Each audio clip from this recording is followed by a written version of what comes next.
Your results will turn those who ignored you into fans. So don't slow your progress because you're trying to convince other people. Don't slow your progress because you're trying to drag too many people with you. Sometimes you're not hitting your goals because you are carrying the weight of those around you. And some people are just not ready to go where you are going, and you've got to recognize that. Do not yield to distractions. Focus on you. So many people dream big dreams, but they never take any action. If you don't believe in yourself, you've already lost the battle. Not believing in yourself is a losing battle because either you won't try at all or you will convince yourself that you can't do it. And when you convince yourself that you can't do it, your results are going to confirm what you believe. And when your results confirm what you predicted, then you're gonna say, see, this is who I am. Why should I even try? That is where you begin to fall short of your goals. You fall short of your goals when you predict that you're not going to hit them. And sometimes you're too focused on probability. You're asking yourself, well, what's the likelihood of this happening? Versus focusing on the possibility. Asking yourself, how would my life change if I accomplish this? Ask yourself that question.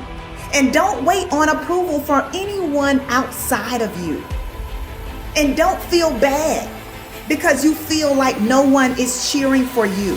No, you've got to decide that you are your biggest fan.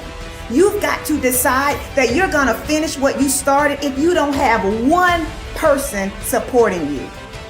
If nobody acknowledges you, acknowledge yourself. If nobody supports you, support yourself. You achieve your goals only when you are disciplined enough to keep showing up when you don't feel like it. So don't just talk about what you want to happen. Commit to making things happen. Be an action taker and recognize that you don't have to be jealous of anyone. You don't have to compare yourself to anyone because you have the ability to create the life you want. So how about this?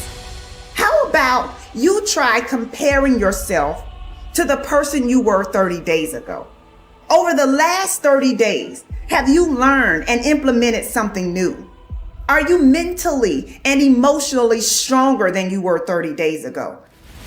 Have you stretched yourself or have you pursued comfort? These are the types of questions that you should be asking yourself. Why? Because winning requires focus. Winning requires intention. It's not enough to just do physical strength training.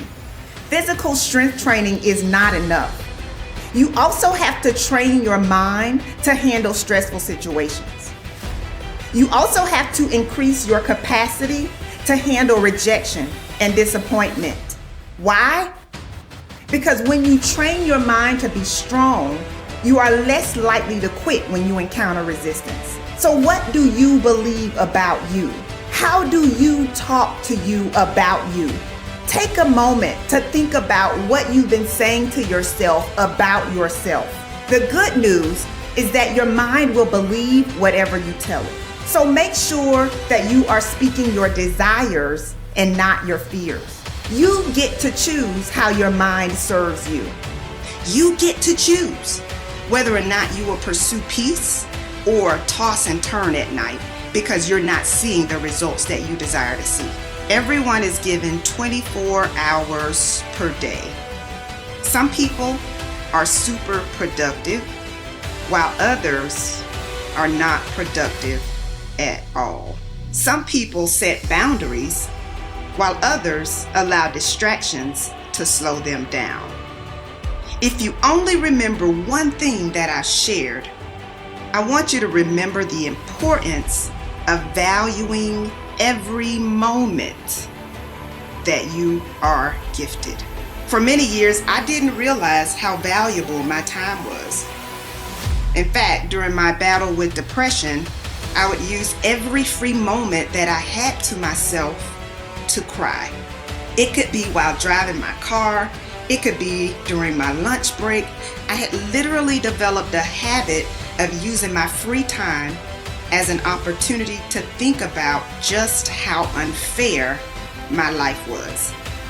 But one of the best decisions I've ever made was the decision to put in the work necessary to have a rewarding and joy-filled life. After years of overwhelming sadness, I finally realized that I had been wasting time that I could never get back. So I had to change my mental narrative. Am I problem-free right now? Of course not. But I do understand that worry and unhappiness is a distraction. So if unhappiness will not resolve your problem, doesn't it make sense to at least attempt to enjoy life? You know, it is possible to smile and enjoy your life even when you are going through a difficult situation. We all have valley moments. You just have to decide that you will not remain in the valley. I don't want you fighting meaningless battles. I don't want you trying to carry unmotivated people.